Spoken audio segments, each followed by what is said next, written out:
Welcome to 9WERKS TV. Now more on this another time. Today is actually a 9WERKS radio takeover and it's going to form part of a new regular feature to this channel. You may know that YouTube has started allowing us content creators to host podcasts on its platform, which is pretty handy considering we've got a fairly successful Porsche podcast in 9WERKS Radio. We're going to drop the new podcast of 9WERKS Radio every week right here on YouTube.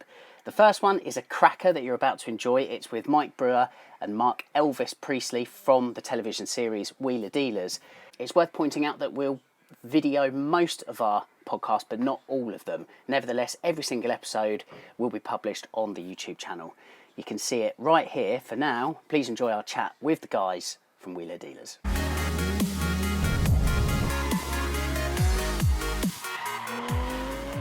Right, let's roll then.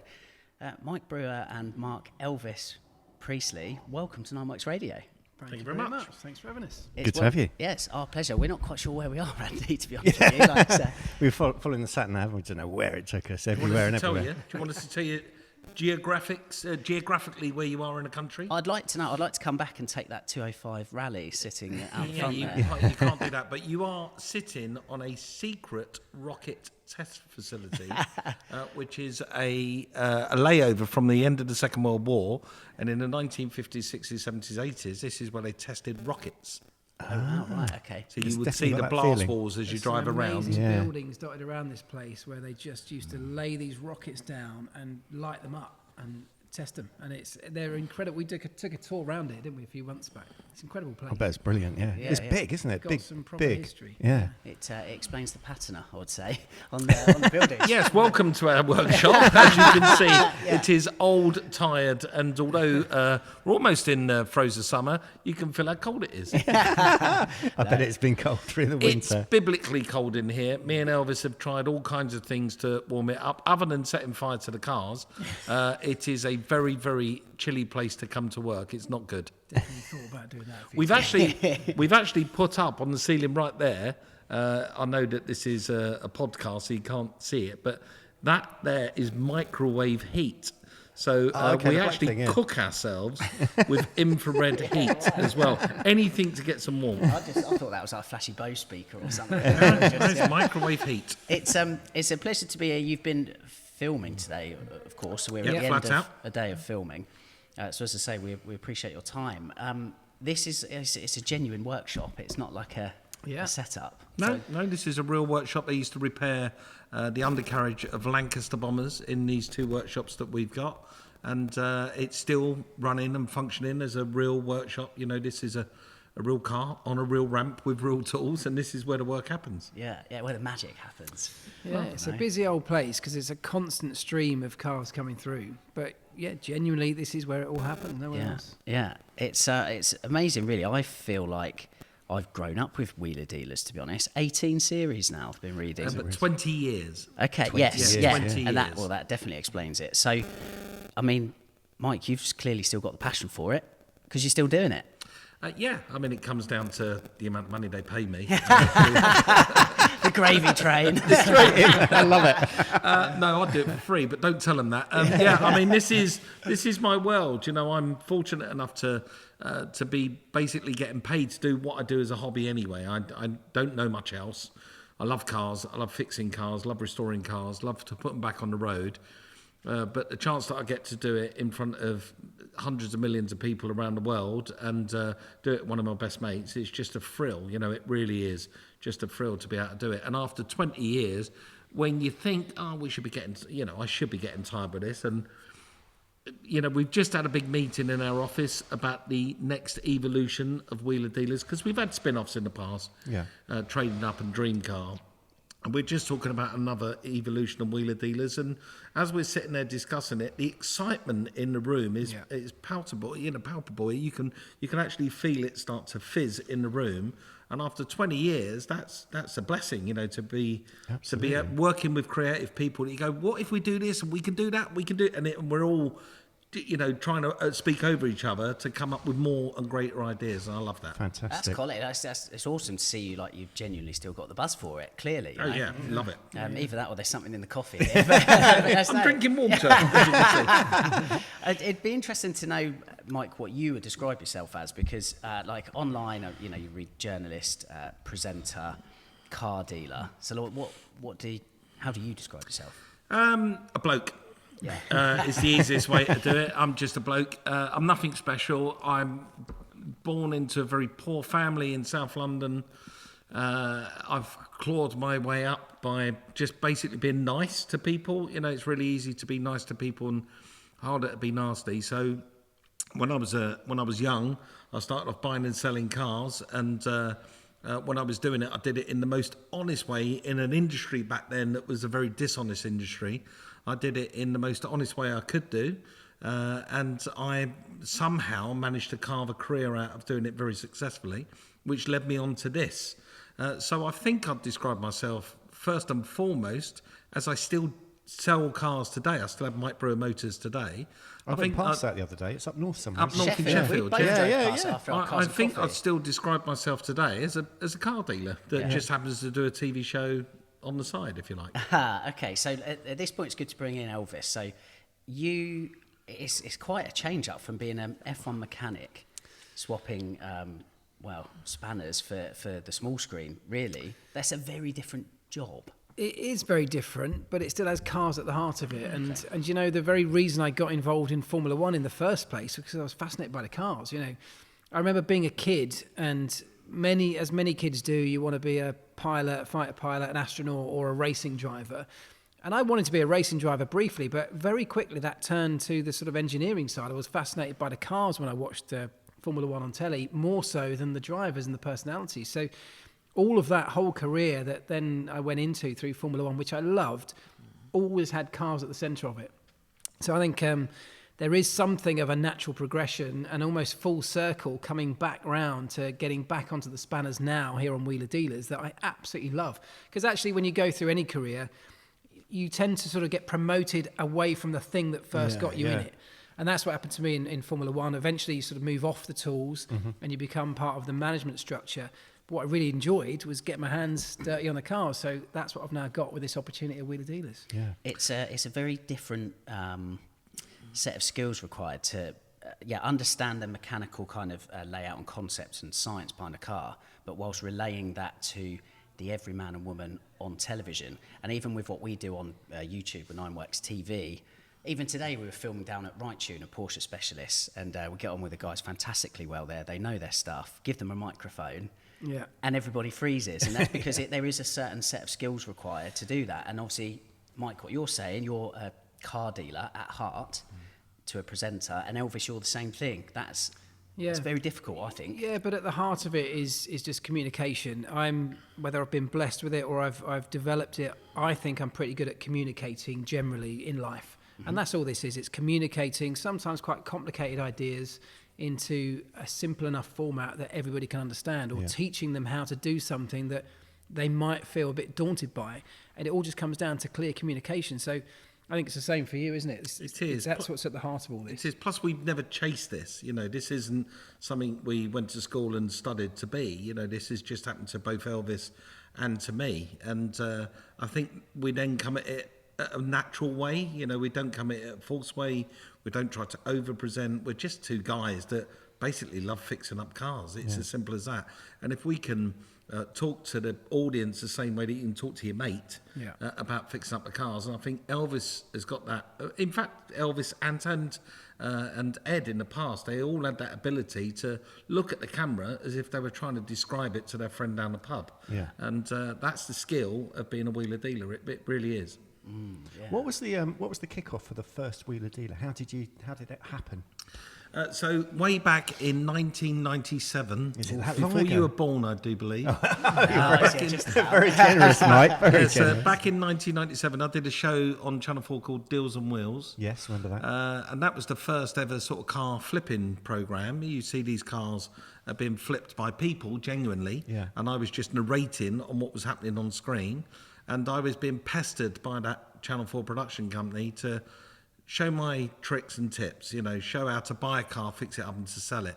And I resisted for a good 3 years. I kept saying, no, I'm not going to show Give away people my how to do it. I secrets. still had my car dealership, but the TV work started to overtake the car dealership at that point. So I thought, well, maybe, I should think about concentrating more on this TV stuff because everyone says I'm good at it. So I decided to expose my tips and tricks. So I did an item with a Toyota Serra. It's a Japanese import, got gull-wing doors. Yeah, right, go on. And or flip-up doors. And I did an item about buying one, fixing it up and selling it. And that one little 5-minute item got picked up by this tiny little network called Discovery Channel that had only been running for 5 years. And they noticed that little item and they went, I wonder if you can turn that into a TV show. And so they approached me with 2 guys called Dan and Mike. And we sat down and wrote Wheeler Dealers effectively and come up with this idea that if I was to buy a car, I'm going to need somebody to help me fix it up. So let's cast a mechanic. And then at the end, I'll sell it. And it was called Grand Autos. So it's buy a car and fix it up and sell it for $1,000. That's what it was called originally. But my company name is Wheeler Dealers. And they noticed the email signature of back then. And they went, well, that's a good name. Why don't we just use that instead? Fantastic. So that's where it was born. And that was in 2002. Hopefully- We started to talk about it, started making it in 2003. Hopefully you said, well, that name's trademark, so it's going to cost you. Unfortunately, I didn't. So now Discovery Channel just own it because they claim it's theirs. Unfortunately. Missed the trick there. I did miss the trick. Well, they just sort of took it off me. It's a real bone of contention, actually. But it's fine. I'm over it.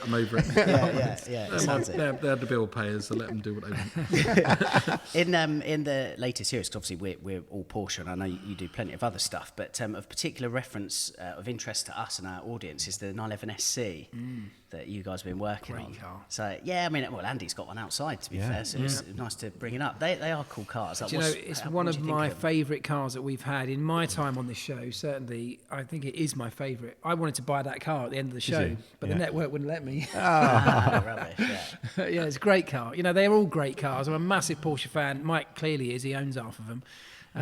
But it was one of those cars that has so much history to it, so much style to it. It's also about performance, which of course my background is all in the world of high performance. So, yeah, I love everything about them generally, and that one was a really good example. For me, having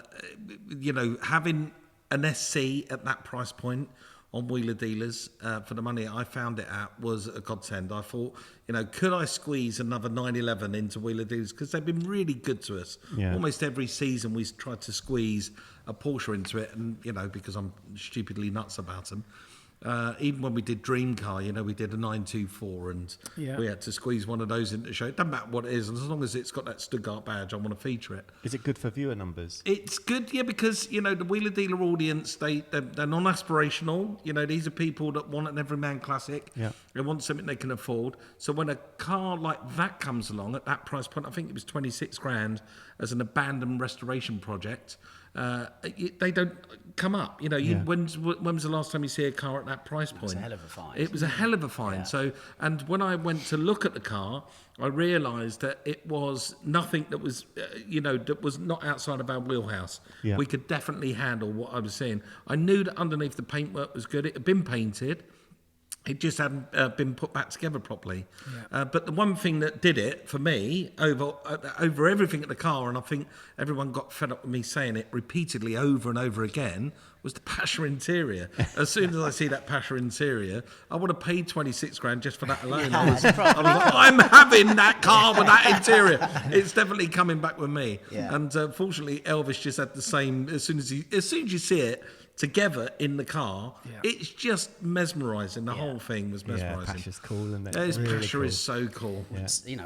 Some people on like even modern Porsche GT cars are putting those like Pasha and houndstooth inserts. Yeah. In, so Yes, they are, it's it is. It's Yeah. really, really cool. Backdating, which is another thing that we're going to talk about, hopefully. Ooh, okay. Well, yeah. because me and Elvis did a 997 Yeah, as that well. was a good one.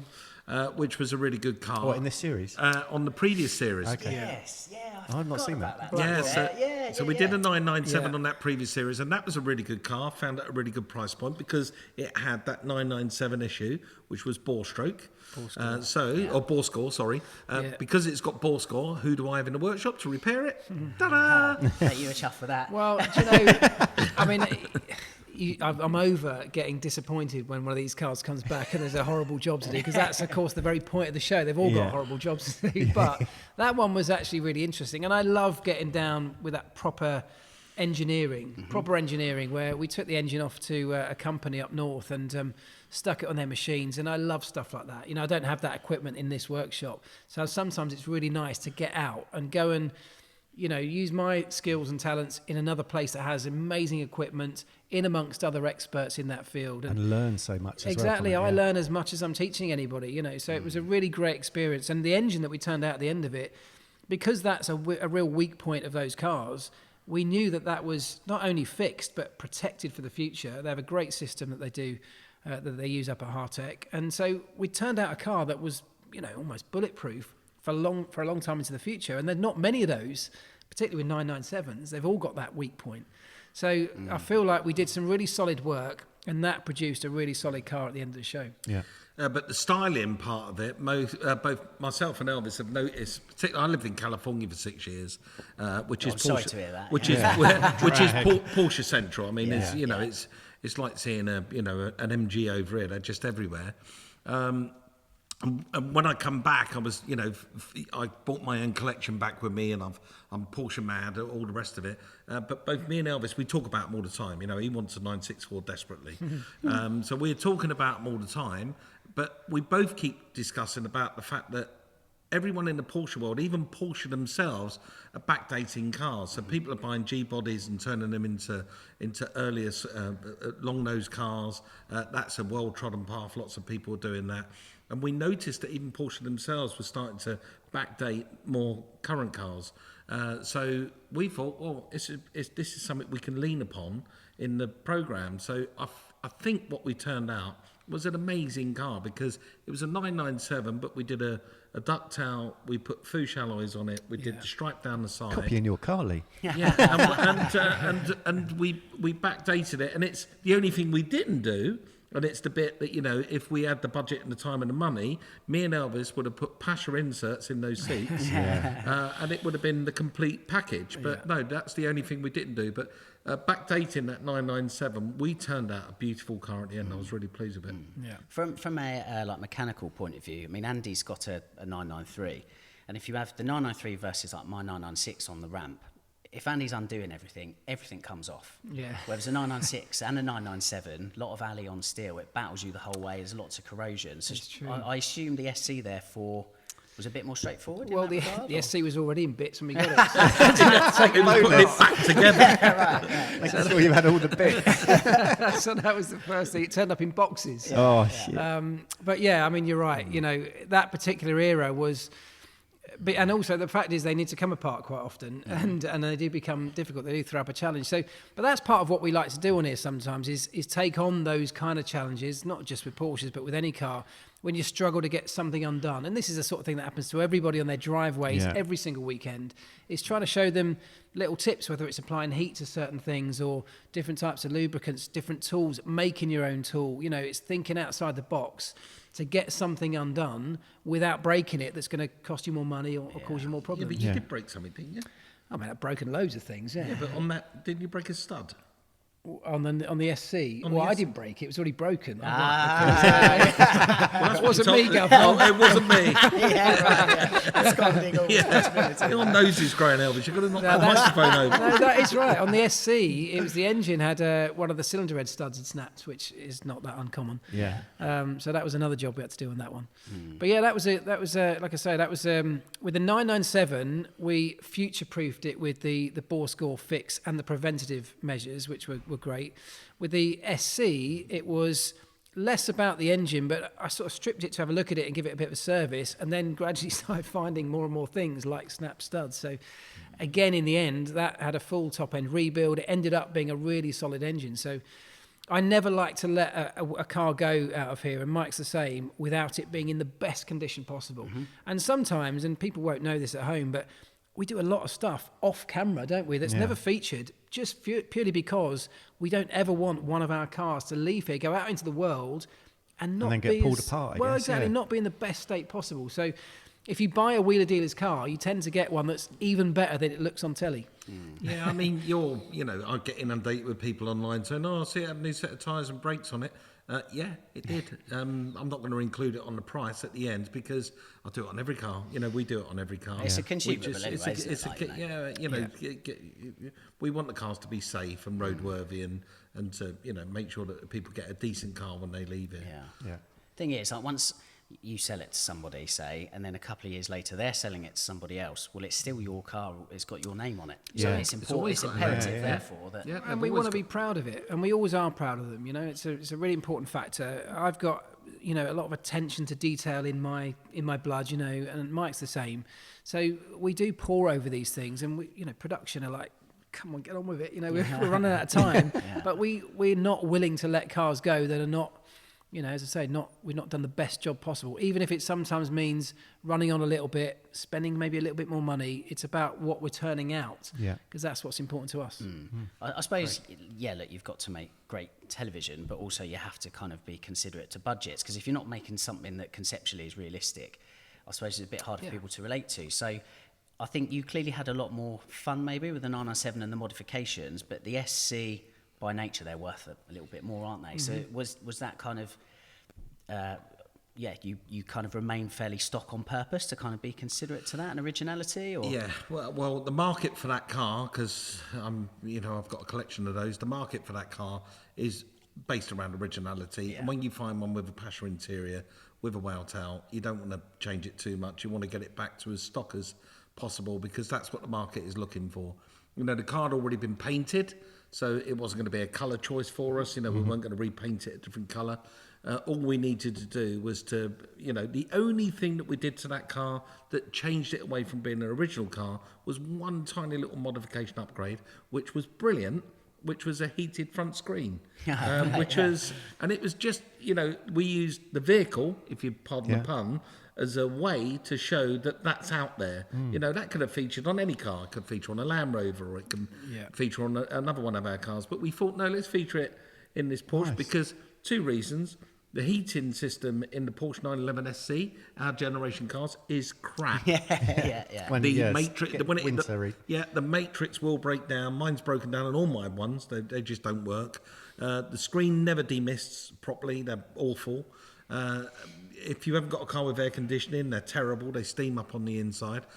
So it was a really good thing to do. Did you get that made custom? We had it made, not custom. They actually make them. These the glass company make them, and they sell them to third-party companies that resell them. And I couldn't believe how cheap it was. It was like 220 quid. Wow, Genuinely. I need the details on here because for a heated screen. I was following him tonight, and he kicked up a huge stone and put a bullet hole in my windscreen. Did I really? I mean, a windscreen for one of those, you're going to find one, it's going to be 180 quid, 200 quid. So for another 20, 30 quid, put a heated one in. Makes sense, yeah. And we needed it in the end because we took it up to Scotland at the end of the show, and it was bloody freezing. It was snowy when I've seen pictures of it in the snow. Yeah, no, it's freezing. Great place to take it and some great roads test out it. there. that Cairngorms, that's that military road basically, past Balmoral and everything. It's a fantastic road, fantastic drivers road. So can we talk about Porsches? So obviously, Mike, you're alluring to the fact that you've had a few. We featured on Total 911 magazine, this was maybe 6 years ago, you had a 912E. Still got it. Have you? So that's a seriously quirky car, US spec car, one model year only. I can't remember, it's a blue and I can't remember what it is, it's a turbo colour. It's it's called, what they call it is just enamel blue. Right, okay. So it's a really basic colour. No, it's just called enamel blue. But quirky car. They made 2,099 of them. 500 with sunroofs, 1,599 without sunroofs. It was on the production line as a 911S. They realised that they had 2,099 Type 2 fuel-injected engines just sitting around at a time of a fuel crisis. So somebody had this bright idea and said, let's put those engines in the 911S, rebadge it as a 912E because it's fuel-injected, and kick them into the marketplace. They sold them all within the launch of that car. They sold them all in North America, and that's one of the cars.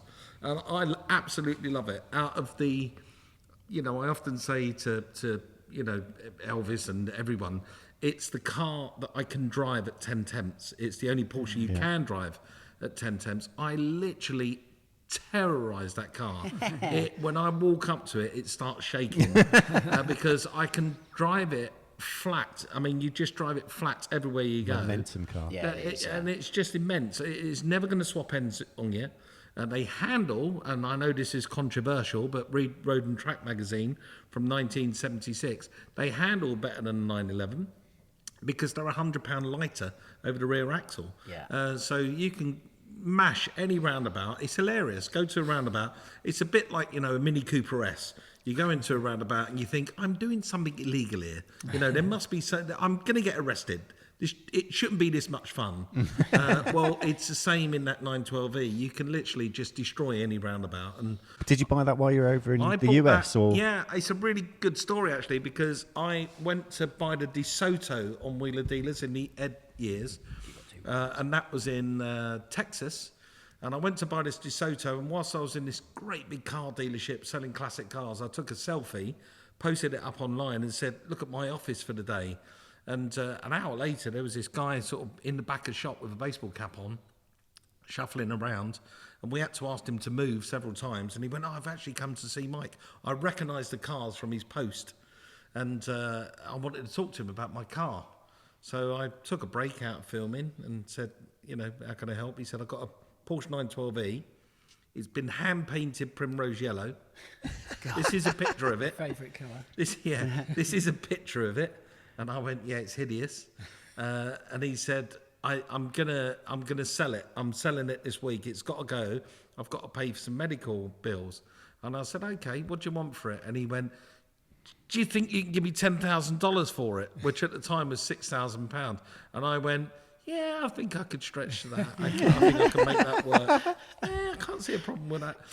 So, within, I don't know, 2 seconds, the money was in his account. I bet, yeah. And I got the car, shipped it back to England.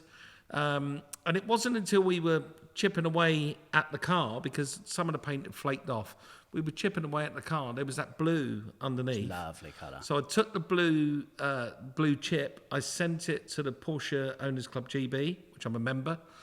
Somebody within the club took it back to Porsche. Porsche then took so much interest in it, they went back to Stuttgart with the colour. They then give a paint code for it and said, yeah, they only did a limited number run of that colour. They gave the paint code for it, of which my painter mixed it up, and that's the colour that's on the car. That's why everywhere I go, it's the colour. People go, oh my God, the colour of that. Yeah, it is a lovely Because it's a one-off, sort of not one-off, but a very limited run. But no, an amazing car. Very proud to own it, and it sits proudly within my collection of Porsches. What other bits and pieces have you got then? Well, my wife's listening to this, so we need to be really, really careful. But I have. So start from the beginning, if you like. What was your first? I'll try and do it in date order, shall I? Yeah. Yeah. Go on then. Let's go date order. 1952 550 Spider. fantastic. 19 in date order, right? 1975 wide body Targa Flatchbow. Okay, cool, man. I like the way you said cool, man. I feel so down. I really do. 1976 912, 1982 911 SC, no longer SC. It's a hot rod with a Resant 964 plenums, individual throttle bodies, Motec engine management system, M&K muffler, headers.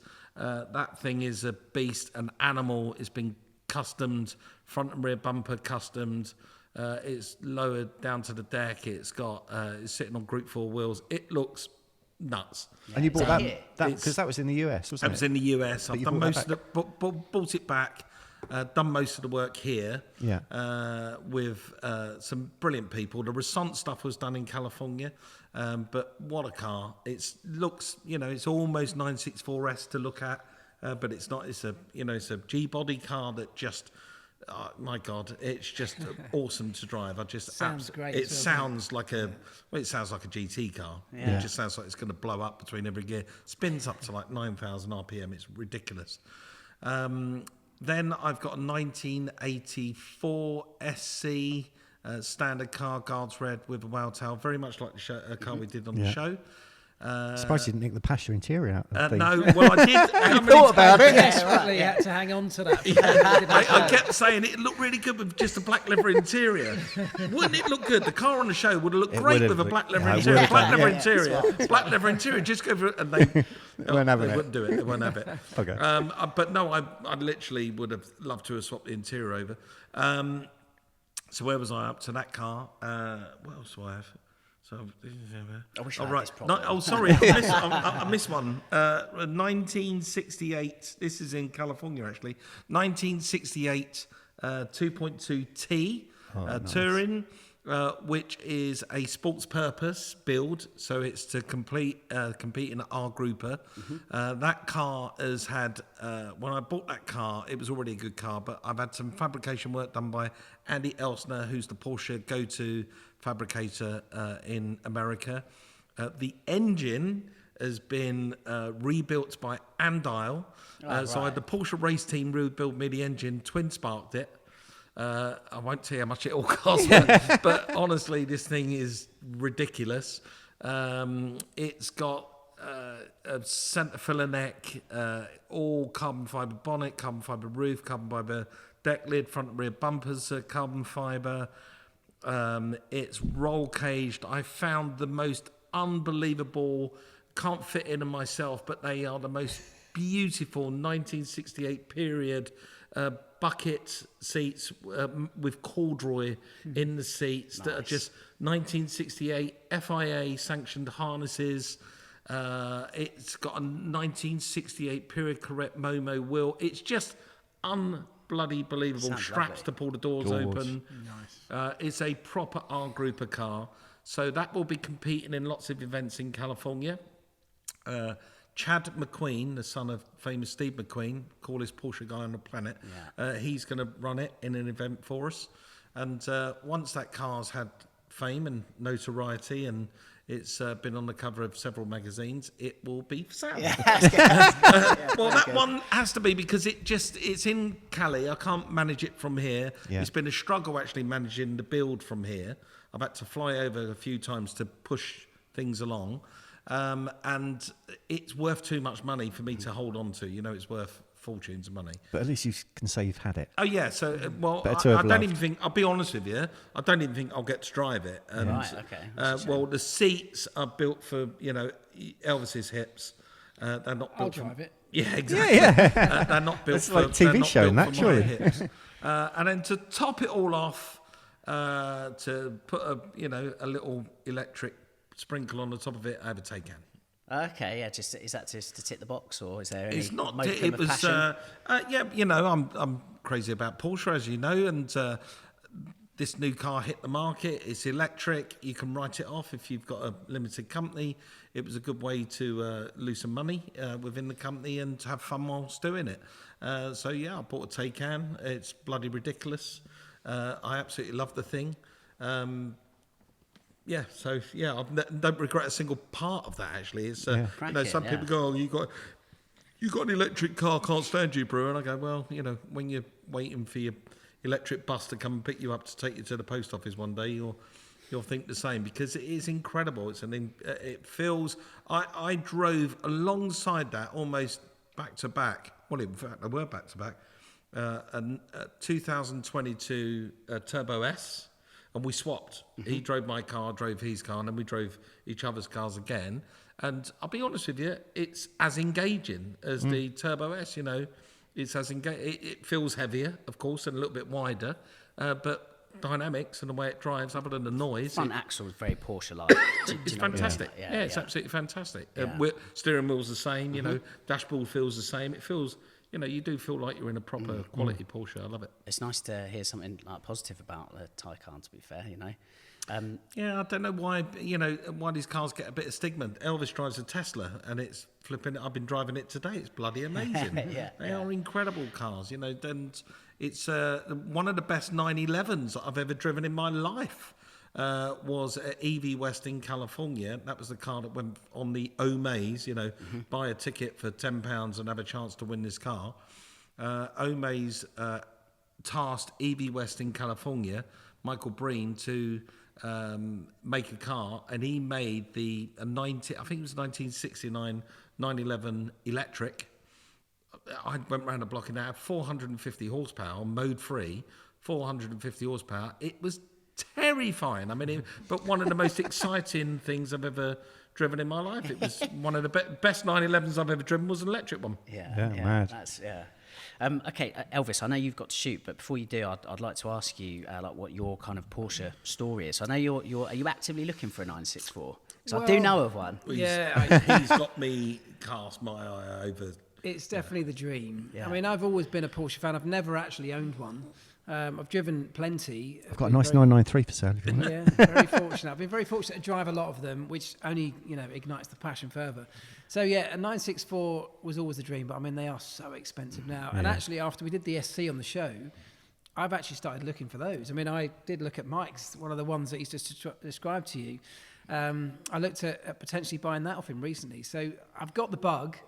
I've actually, and this will ruin your podcast because I've just actually plumbed for a Mercedes 350 SL. It's still Stuttgart. It's fine. Yeah. So that's what I'm going to be driving in the next few months. But yeah, there will come a time when I will own a 911 at some point. I'm excited about Elvis getting his first 964 because I know Elvis will make it a singer-esque 964. Yeah. That's where he'll go with it.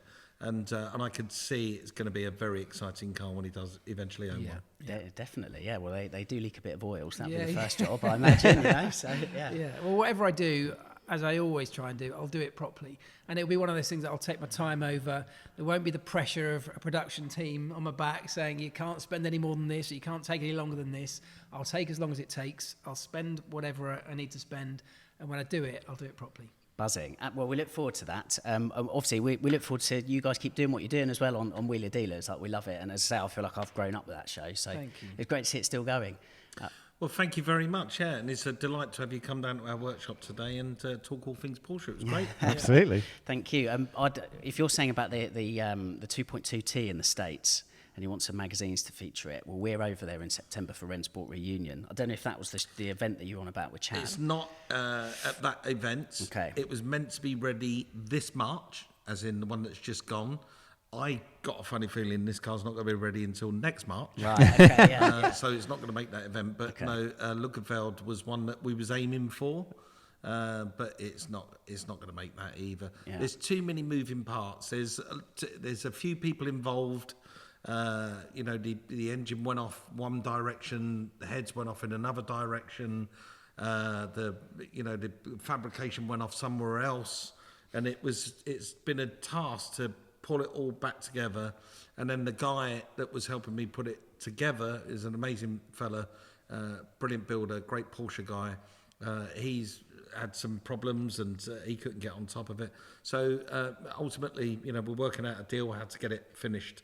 I just want to see this car. I want to see it done and finished and out there and competing. Well, let's have it in T911 magazine before we get rid of it anyway. Whenever it's finished, I'll let you know. Grad, absolutely grad. Mike and Elvis, thanks very much for your time on 9WERKS Radio. Thank you. you. Been a pleasure. Cheers, guys. Wicked. Cheers, gents. Nice one.